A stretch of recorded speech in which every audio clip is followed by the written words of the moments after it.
All right. Welcome, everyone, to episode 3 of our wellness vlog series with Kelsi and Amanda. I cannot believe this is already 3 episodes. No. I feel like it was just, we were just talking about, well, hey, we should do this, and here we are. It's awesome. No. So proud of us. Okay, so if you guys haven't had a chance to check out episodes 1 and 2, make sure you go back and check those out because we introduce ourselves in episode 1 and give you a little bit of background about why we do what we do.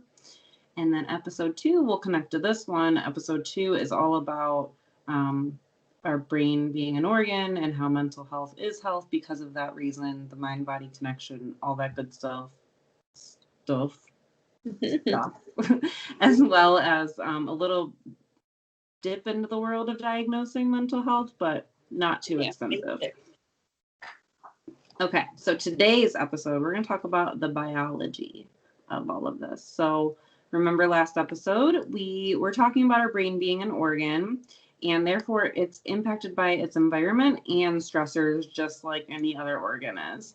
So COVID-19, we're aware, is a major pandemic. Since basically March, we've all had our lives turned upside down. So that's really chronic stress, and that can heighten our body's arousal state and feel like it needs to constantly protect itself even more.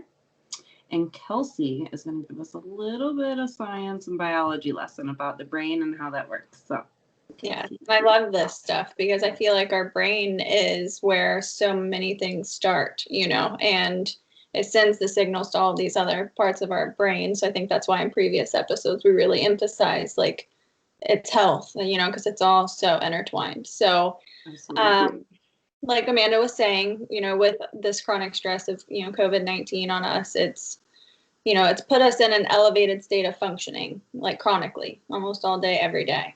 So especially after months of chronic stress, we can get in that state and it signals us into survival mode. So in this mode, we see increased production of hormones like adrenaline and cortisol. So these are our body's main stress hormones. So the cortisol is what, triggers the start of our fight or flight reaction. And then the adrenaline gives us that physical energy and that rush that tells us like, hey, I need to do something. And you almost kind of feel invincible, or, it's telling you and giving you that, survival drive in that moment. So both of these hormones are secreted by our adrenal glands. This reaction is meant to be a normal situational body response, but when the trigger or stressor doesn't go away quickly, like a survival moment, our bodies continue to stay stuck in this state of almost constant arousal. And those hormones can have like detrimental effects on our health over, an extended amount of time. Absolutely. And so that's why we always say mental health is health, because our hormones are a physical part of our body that are secreted based on our mood or our surroundings. And I kind of think of it as like, when you first see some cop lights flashing behind you, you grip the steering wheel and you get tense.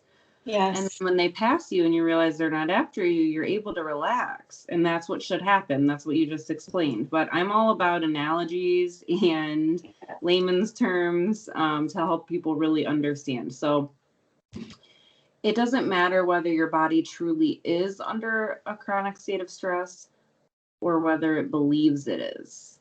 Mm-hmm. So we unfortunately aren't given the best coping skills and tools in education in life about our bodies and how to manage mental health specifically with coping skills. So a lot of times, naturally, we will teach our bodies that it's okay to respond to these situations that way, which then develops into anxiety. And then people are like, oh my gosh, I can't stop worrying, or I feel like this is just a normal state for me because it's all they've ever known. But that's actually abnormal and it can be reversed. So I kind of like to think about it like I said, the car, or if you're having an untrained dog, right? If you've ever adopted a dog from a rescue and they bark at everything, they will not stop barking at the lady walking down the street with her baby stroller or, leaves blowing, whatever it is. That's basically your survival instinct, your fight, flight, freeze that has kind of been hyper aroused, triggered over and over and over again. And no one's interrupted and said, no, we're going to do something different.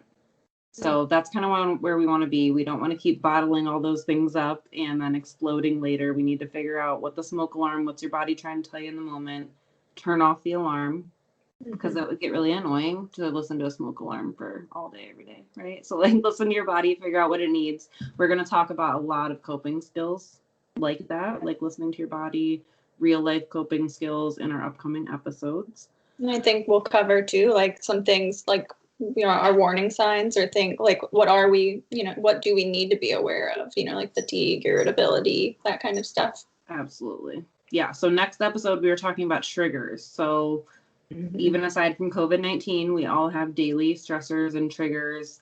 If we have trauma in our past, we definitely get triggered by things. So stay tuned. We're so excited. Stay tuned for episode 4 next week. Yes.